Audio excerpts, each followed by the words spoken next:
Back in the 1980s, in a small town in Maine, a man named Vincent Krotoff worked in a modest photo studio on Elm Street, right next to a local hardware store. He was a 50-year-old widower, childless, and described by his neighbors as a completely harmless, unremarkable guy. Polite, quiet, never making a sound. He discovered his passion for photography back in high school, spending hours in dark rooms, but there was something his neighbors never suspected. Vincent's dark, secret obsession. His late wife had worked as a pathologist at the county morgue. One evening, while waiting to pick her up, Vincent found himself alone with the cold bodies. A strange, unfamiliar thrill sparked in his chest. His hands instinctively reached for his camera case. Photographing the dead brought him a bizarre sense of peace. They were perfectly still. They didn't move. They didn't ruin the shot. And unlike the living, they never complained. Their faces possessed a haunting, magical serenity, sealed forever by the cold kiss of death. By day, Vincent developed family portraits and high school yearbooks, drowning in tedious routine. But at night, his melancholy vanished, with the first click of the shutter echoing through the tiled walls of the morgue. At home, he would wait for his wife to fall asleep, lock himself in the bathroom, and bring out his shoebox of tools. Fine blade scissors, a scalpel, tweezers, and photo glue. Vincent was a master of composite printing. He could manually cut a figure from one negative and seamlessly paste it into another, perfectly adjusting the light, shadows, and sharpness. Even under a magnifying glass, you couldn't see the seams. He began building a secret, twisted collection. 3 corpses standing in front of a city monument. 2 dead souls walking toward a pair of newlyweds. Vincent dreamed that one day these surreal prints would make him famous in underground art circles. Every night, bent over his enlarger under the eerie red glow of the darkroom lamp, Vincent felt truly happy. After his wife passed away, the only family Vincent had left was his older brother, Andrew. Andrew lived on the outskirts of town, near the old brick factory. He used to drive a yellow cab, but over the years, bad health and heavy drinking took over. Vincent visited him twice a week, bringing groceries, cigarettes, and cheap bourbon. They usually sat in the kitchen in silence, occasionally exchanging brief, empty phrases. Neither of them had ever learned to speak from the heart. Their strict father had beaten that out of them with a leather belt during childhood. But one rainy October night in 1984, a drunk Andrew suddenly opened up. Slurring his words, he looked at Vincent and asked, "Vince, do you remember Mom?" Vincent nodded silently. Their mother passed away before he even started grade school. She always wanted a family portrait. Andrew continued with a pitiful sob. A real one, like normal families have. Dad, her, and the 2 of us. A sudden memory struck Vincent. He remembered their mother dressing them in crisp white shirts, putting on her best Sunday dress, and telling them not to leave the house until Dad got home. But Dad didn't show up until midnight, dragged in dead drunk by the local watch. The photo shoot was ruined. The last thing Vincent remembered from that night was the sound of his mother quietly weeping in the hallway. "I can fix that, Andy," Vincent whispered. "I can take old negatives, splice them together. We'll be adults, and Mom will look alive." "Do it, please," Andrew begged, "so I can hang it here. I'm so lonely in this place." The next day, Vincent brought his camera, took a picture of a cleaned-up Andrew, and then took a self-portrait. He found a beautiful old photo of his mother from her youth and managed to find a pre-war shot of their father. After 3 days of painstaking darkroom work, the composite was ready. He placed his parents in the center, pasting their heads onto suitable bodies, with himself and Andrew standing just behind them, set against a peaceful park background. He gave the framed photo to Andrew, who hung it above his couch. But just 2 days later, Vincent had to take it back. Andrew was gone. Neighbors called the police after hearing strange noises coming from the apartment, either sobbing or hysterical laughter. When the sheriff kicked the door down, they found Andrew hanging in the kitchen doorway, suspended by his own leather belt. The framed family photo was found on his pillow. That evening, sitting alone in his house, Vincent finally looked at the photograph. The blood turned to ice in his veins. Andrew was gone. His brother had vanished completely from the print, leaving only Vincent and his long-dead parents. His brother's suicide completely broke him. Vincent stopped smiling, avoided people, and began wandering through the local cemetery. He wasn't visiting his family's graves. He was consumed by something else, the porcelain cameo portraits on the old tombstones. One night he hid a heavy tripod behind an old stone mausoleum.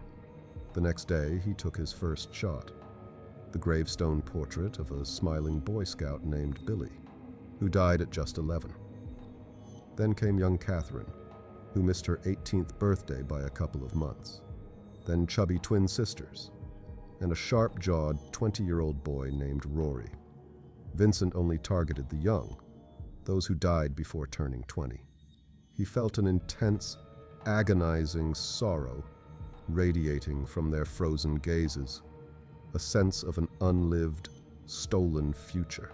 Within a year, he collected over 100 of these cemetery portraits. He kept the negatives under lock and key, studying them only at night, under the red darkroom light. And then, he noticed it. The negatives were changing. At first, it was subtle, a slight shifting of a lip, a deepening shadow under a cheekbone. But soon, the distortions became undeniable. Mouths were slightly parting, eyes were beginning to squint, or turning completely, blankly white. On Rory's face, a thin, faint line appeared across the negative, like a crack in a tombstone. Yet Vincent knew for a fact there was no crack on the actual grave. Shaking with terror, Vincent rushed out of the bathroom. He remembered the family photo in his desk drawer. He pulled it out. His parents were still there, clear as day. Andrew's spot was empty. But Vincent himself, Vincent was starting to fade. His image on the paper was washing out, turning translucent. The frame slipped from his numb hands and shattered on the floor. The next morning, his boss ordered him to a local elementary school to take class portraits. The kids were noisy and restless, but Vincent barely noticed. To his failing mind, the living children looked no different from the corpses in the morgue, just slightly more animated. He felt his life force trickling away. He convinced himself that a sinister, subterranean presence was draining him, and if he didn't help these dead souls return to the living world, they would drag him down into the dirt. Locked in his darkroom, Vincent began a horrific experiment. He took the fresh negatives of the school children and masterfully spliced the dead cemetery kids into the rows of living students. He spent hours blending the tones and smoothing the edges. He didn't stop there.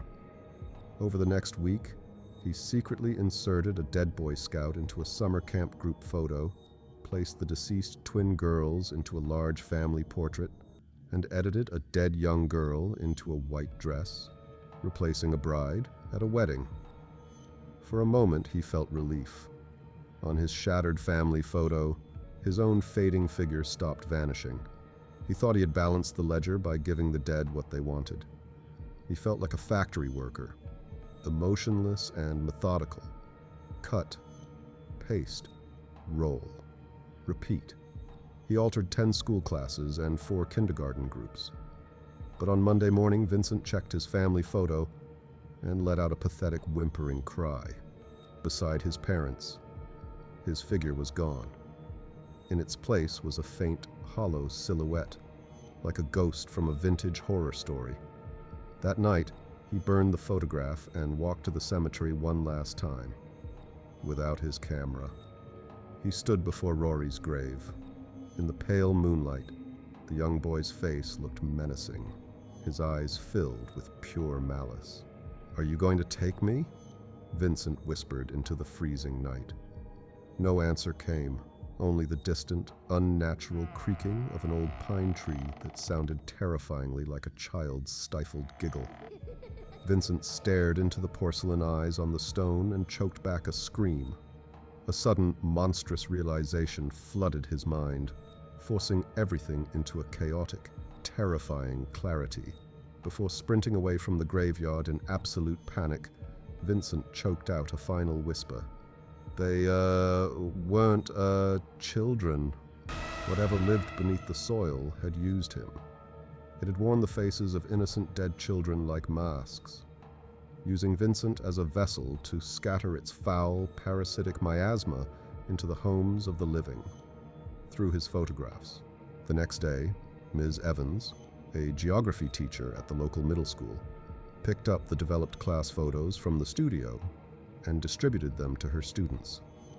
After the bell rang, a young girl walked up to her desk, pointing a trembling finger at the print. There were 3 extra children standing in the back row. They weren't moving, and their skin looked horribly wrong. Miss Evans went pale, grabbing the picture and running straight to the principal's office. "Look at them," she gasped. They don't look alive." Meanwhile, inside his dark apartment, Vincent was constructing a noose. He stepped onto a wooden chair and tested the knot. His hands no longer shook. His body was empty of strength, but his fear was gone too. "Take me," he whispered. He closed his eyes, imagining his mother, his father, and Andrew. Instead, the faces of the 100 dead entities he had pasted into the town's photographs flashed behind his eyelids, watching him with patient anticipation, stepping down for a brief moment to leave the front door unlocked, so the neighbors wouldn't have to deal with the smell of his rotting corpse. Vincent froze. From the locked bathroom, he heard a sickeningly familiar rustling sound. Someone was rummaging through his negatives. A draft swept through the apartment, carrying the pungent, overwhelming stench of wet, freshly dug graves. Vincent took a step toward the bathroom and peered inside. The crimson darkroom bulb was glowing. The chemical trays were in place, but something new was hanging from the drying line. Vincent drew closer. It was his family photograph, but sitting right next to his parents, instead of him, was the dead Boy Scout from the cemetery. The thing was smiling a wide, jagged, childlike grin, staring directly into Vincent's soul with solid, milky white eyes. Vincent slammed the door shut, collapsing against the frame, gasping for air. From beneath the crack of the bathroom door, a muffled child's laughter broke out. But it wasn't just one voice. Dozens, maybe hundreds of distorted, overlapping voices joined in, erupting into a monstrous, echoing chorus of overlapping cackles. Tears streamed down Vincent's face, but he couldn't feel them. He couldn't bear the laughter. He couldn't bear the thought of those blank white eyes. He stumbled back into the living room, climbed back onto the chair, and slipped his head through the rope. "Will you take me?" he screamed one last time into the screaming apartment. Receiving no answer, he kicked the chair away. As the rope snapped taut and the air was cut from his lungs, a primal regret flashed through him. He wanted to turn back time to undo it all, but it was too late. The shadows closed in, and his soul began to untether from his dying flesh. In his final, agonizing second of consciousness, cutting through the sound of his own choking throat, Vincent heard a distinct, mechanical sound. Click.